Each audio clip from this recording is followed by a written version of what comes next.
నమస్తే, నేను మీ కుప్ప పద్మిని. ఇన్నాళ్ళు మీ సపోర్ట్ ని నాకు అందిస్తూ, మీ ప్రేమని నాకు అందిస్తున్న ప్రతి ఒక్కరికి కృతజ్ఞతలు. ఇప్పుడు చూడబోతున్న ఈ వీడియో కూడా ఖచ్చితంగా మీకు ఉపయోగపడుతుంది.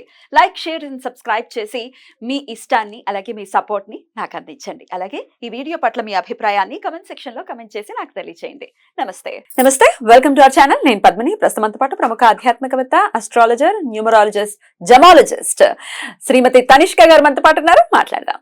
తనిష్క గారు నమస్తే అండి. నమస్తే. తనిష్క గారు, అమావాస్య వస్తోంది, మహాలయ అమావాస్య. చాలా చాలా పవర్ఫుల్ అమావాస్య. డెఫినెట్లీ పితృదేవతల ఆరాధన విషయంలో అత్యంత పెద్దపీట వేసింది మన సనాతన ధర్మం ఈ అమావాస్య. ఈ అమావాస్యకి అయితే ఈ అమావాస్యని మహాలయ అమావాస్య అని పిలుస్తారని అందరికీ తెలిసిందే. అయితే పితృదేవతల అనుగ్రహాన్ని ఎలా పొందొచ్చు ఈ అమావాస్య రోజు అనేది తెలుసుకోవాలనుకుంటున్నాను. చాలా పెద్ద తమాషా నడుస్తుంది బయట. సూర్యగ్రహణం ఉంది. సూర్యగ్రహణం అర్ధరాత్రి వచ్చేదానికి సూర్యగ్రహణం ఏంటరా నాయన అని ఎంత మొత్తుకున్నా సర్లేండి, ఉంది, మనకున్నది ఒకటే సూర్యుడు, మనకున్నది ఒకటే చంద్రుడు అని రకరకాల లాజిక్స్ తో అయితే చెప్తూ ఉన్నారు. ప్రస్తావన చెప్పండి, అసలు ఏమిటి ఈ సూర్యగ్రహణంకి ఉన్నటువంటి ఇంపార్టెన్స్ ఎక్కడ కనిపిస్తోంది? ఇక్కడ ప్రధానంగా మన ఇండియన్స్, మన భారతీయులు తీసుకోవాల్సినటువంటి జాగ్రత్తలు ఏంటి? ఇది కూడా ఒకసారి మీతో. ఇప్పుడు ఏం లేదు, అమావాస్య అనేటప్పుడు మనకి పెద్ద అమావాస్య ఏంటంటే పితృ తర్పణాల గురించి చాలా మంచి రోజు. అంటే చాలా సంవత్సరాలుగా ఇవ్వకుండా వాళ్ళు కూడా ఆ ఒక్క మహాలయ అమావాస్యలో ఇస్తే చాలా మంచిది. ఇప్పుడు కొంతమంది మర్చిపోతారు, లేదా అబ్రాడ్ వెళ్ళినప్పుడు అక్కడ ఇవ్వలేదు, కొన్ని అవన్నీ ఉంటది, ఇండియాలో వచ్చినప్పుడు ఇవ్వగలుగుతారంటే. బట్ ఈ ఒక్క అమావాస్య రోజు అంటే ఇది వచ్చి ఎందుకు అంత మహాలయ అమావాస్య అంటే మనకు వచ్చే ఏంటంటే కన్యా రాశిలో సూర్యుడు వచ్చినప్పుడు, ఓకే, అంత ముందుగా ఆయన ఏంటంటే అసలు తమిళ మాసం వచ్చి ఆడి మాసం అంటారు. అక్కడ నుంచే వాళ్ళు పితృదేవతలు అసలు భూమికి వస్తారనమాట. అది ఒక 2 months ముందుగానే అక్కడ నుంచి వాళ్ళు రావడం స్టార్ట్ అవుతుందంట.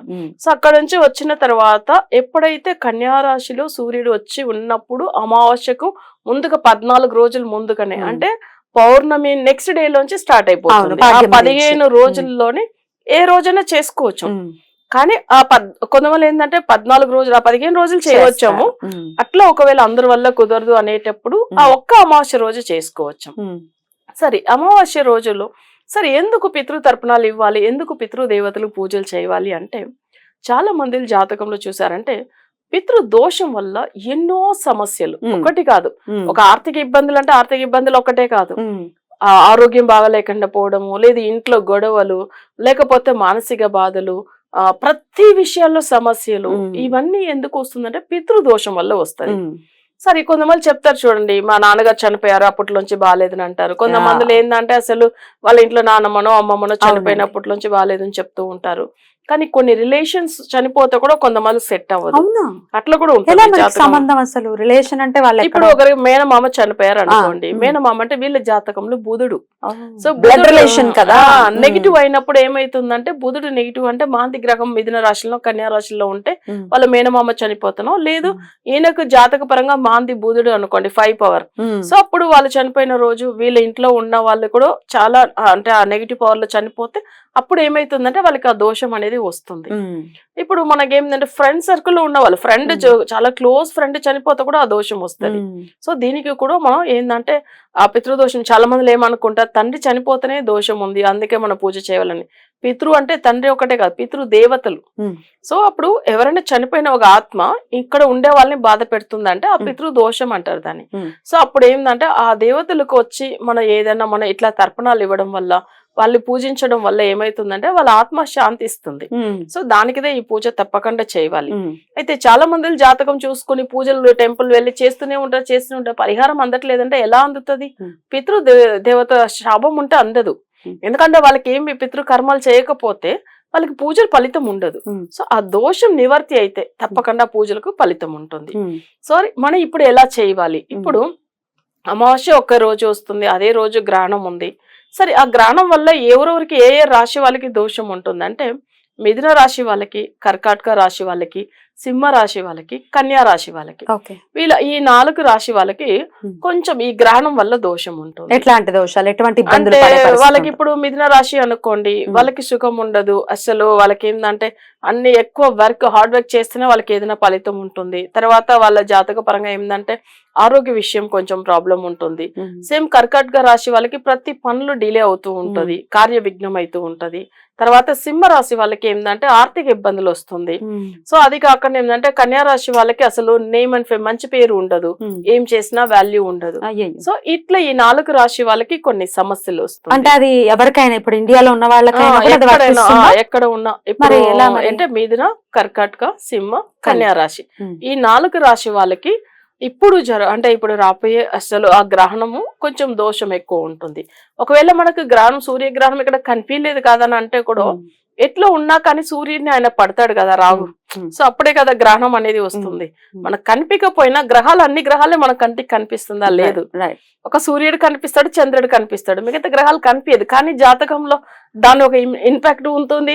అది కాకుండా వాళ్ళకి సమస్యలు ఇస్తుంది. వాళ్ళు ఒక బాధల నుంచి బయటపడాలంటే ఎలా పడతారు మరి? అసలు మనకేమనిపిస్తుంది, సార్ రాహు కేతులు కనిపించలేదు, మళ్ళీ మీకు గురు కనిపిస్తాడా, బుధుడు కనిపిస్తాడా? ఏం లేదు. కానీ రాహు పడతాడు కదా. సో అప్పుడు తప్పకుండా వాళ్ళకి కనిపిస్తుంది. ఆ ఇంపాక్ట్ ఎందుకు పడుతుంది అంటే రాహు అనేది సూర్యుడిని పట్టినా చంద్రుడిని పట్టినా ఆ దోషం అనేది వాళ్ళకి వచ్చేస్తుంది. అప్పుడు ఏ రాశి వాళ్ళకి వస్తుంది అంటే బుధుడు అక్కడే ఉన్నాడు, చంద్రుడు అక్కడే ఉన్నాడు, అవి కాకుండా జాతక రీతిగా అక్కడ వచ్చి సూర్యుడు అక్కడే ఉన్నాడు. నెక్స్ట్ ఏంటంటే కన్యా రాశిలో ఉన్నాడు కాబట్టి సో అది బుధుడికి అతిదేవత ప్లేస్ యాక్చువల్ గా. సో ఇప్పుడు ఈ 4 రాశి వాళ్ళకి మరి సమస్యలు ఉంటుంది కదా. మరి ఏం చేయాలి ఇట్లా సమస్యలు వీళ్ళకి కొన్ని రాకుండా ఉండడానికి కొన్ని ఏంటంటే వశీకరణ పూజలు ఉంటాయి. సో ఇలా చేపిస్తే ఈ పర్టికులర్ గా ఈ 4 రాశి వాళ్ళకి వశీకరణ పూజలు చేస్తేనే ఫలితం అనేది వస్తుంది.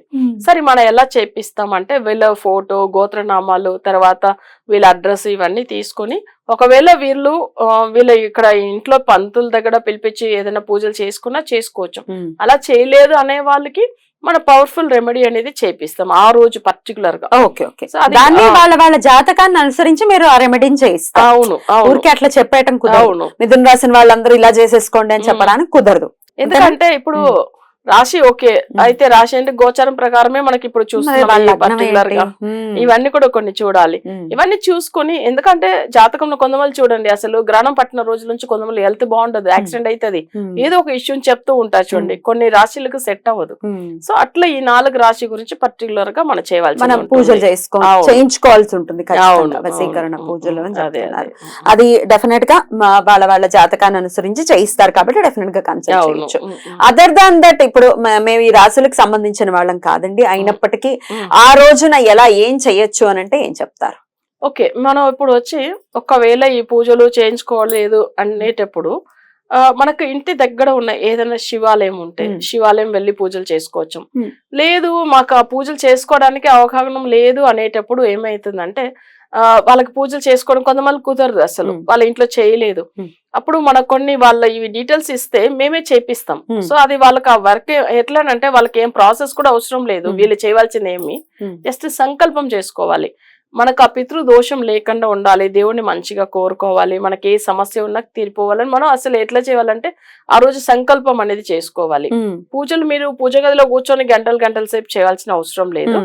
కొన్ని ఎవరికైతే మేము చేయడానికి వీలు కాదు అనేటప్పుడు మేము అక్కడ కొన్ని టెంపుల్ ఉంది అంటే పితృదోషాల గురించి చేపించేది ఉంటుంది అనమాట, అలా చేపిస్తాం. సో అట్లా కూడా చేసుకున్నాం వాళ్ళకి అసలు అంటే వాళ్ళకి సమస్య అయితే తొలగిపోతే చాలు కదా. సో అది అట్లా చేసుకోవచ్చు. అయితే ఇది అమావాస్య రోజు చేస్తారా? ఇంత పవర్ఫుల్ డే కాబట్టి ఆ రోజే చేస్తారు. అవును, మామూలుగా వచ్చి పితృదోషాలకు మేము వేరే పూజలు చేపిస్తాము. ఇప్పుడు ఈ 4 రాశి వాళ్ళకి అమావాస్య రోజు చేసుకుంటే ఇంకా మంచిది. ఎందుకంటే ఆ రోజు వాళ్ళకి అస్సలు బాలే కదా మా టైం, అందుకే ఈ 4 రాశి వాళ్ళు తప్పకుండా చేసుకోవడం మంచిది. మరి మీరు కూడా చేయించుకోవాలి, ఈ సమస్యల్ని చేసుకోవాల్సి ఉంటుంది అంతేనా? రైట్ అండి, thank you so very much అండి. నమస్తే.